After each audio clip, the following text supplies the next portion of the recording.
अफगान शहरनि खिलाफ crack down जारी है। अहम ख़बर अवां ताईं पहुचाए पिया कराची खां।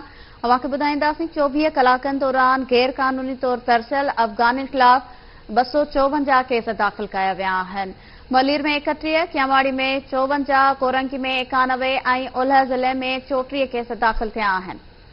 पुलिस जो चवणु आहे त गैर कानूनी तौर तरसियल दर्जननि खां वधीक अफगान शहरनि खे गिरफ़्तार कयो वियो आहे। तफ़सील मालूम कंदासीं।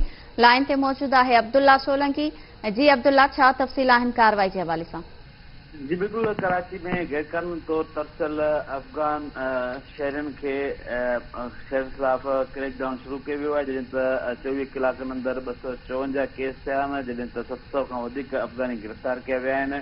8 डिस्ट्रिक्ट में कार्रवाई थियूं आहिनि। कराची जे 8 डिस्ट्रिक्ट में ख़ासि तौर ते 31 बलीर में केस दाख़िल किया विया आहिनि। अहिड़ी तरह 9 सिटी डिस्ट्रिक्ट में 34 जेको आहे सो वेस्ट में ऐं 91 कोरंगी में दाख़िल किया विया आहिनि। अहिड़ी तरह 54 कैमड़ी में 32 केस जेको आहे पिणु दाख़िल किया विया आहिनि डिस्ट्रिक्ट सेंटर में, जॾहिं त 3 डिफेंस में 2 केस दाख़िल किया विया आहिनि।